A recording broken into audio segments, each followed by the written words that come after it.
4B 班黎千羽，近排咧4年班就教咗分數，不過我覺得好難，好陌生啊！好彩有呢一本分數計算技巧，入邊係以哆啦 A 夢為主題嘅，入邊教咗好多分數嘅計算方法，睇完之後我都覺得好易計啊！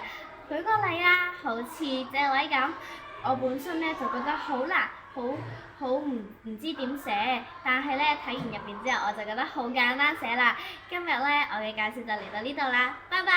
大家好，我係4D 班麥初，今日我要分享一個魔術。只要我用一部計數機就可以知道你哋生日日期同月份，你哋快啲拎出你哋嘅計數機出嚟試下啦。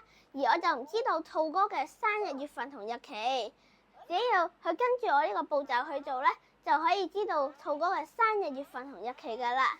首先將你哋嘅生日月份乘以4，再加9，然後將佢呢個答案乘以25，再加翻你哋嘅生日日期，然之後好咧，再減翻225，就可以知道個答案噶啦。哦，原來兔哥嘅生日就係1月22號。如果你哋想知道點解嘅話，就快啲嚟睇呢本數字驚奇大冒險啦！大家好，我係5C 班陳雨晴。今日我要介紹呢本書，叫做《為什麼爸媽忙着努力賺錢》。呢本書唔單止講咗點解爹哋媽咪努力賺錢嘅原因，仲講咗喺我哋生活上面要支出幾多，照顧我哋小朋友成本又要幾多呢？呢本書唔單止有圖畫、文字、問題，仲有一啲表格俾我哋望下諗下。我喺呢一本書印象最深刻就係講咗一啲爹哋媽咪喺生活上面原來支出最多就係供我哋去讀書，所以我就覺得我哋要努力讀書，唔好令屋企人會失望。今日我嘅介紹到呢度啦，多謝大家。大家好，我係5D 班潘希怡。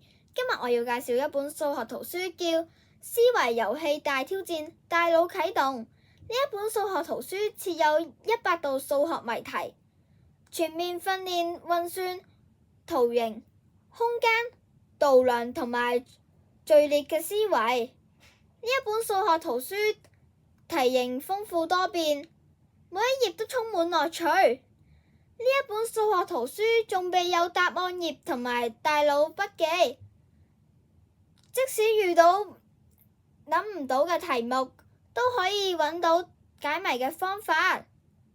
最後呢一本書仲設有2個大腦熱身活動同埋努力對戰棋，等你邊玩邊學。呢一本書咁有趣，你仲唔快啲嚟借？大家好，我係6C 班嘅劉子晴。今日要介紹嘅書叫《用故事嘅方式學數學》。數學唔好，有時係因為唔理解，而唔係因為數字能力唔好。就好似呢一張咁啊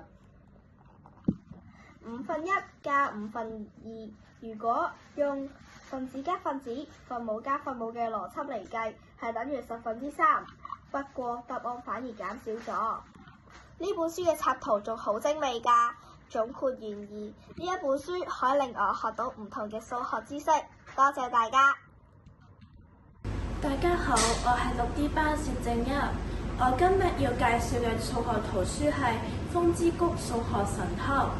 呢一本圖書以漫畫方式嚟帶出數學。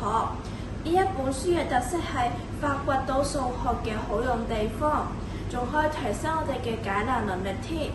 佢漫畫中會有好多嘅角色，去讓我哋理解到啲數學。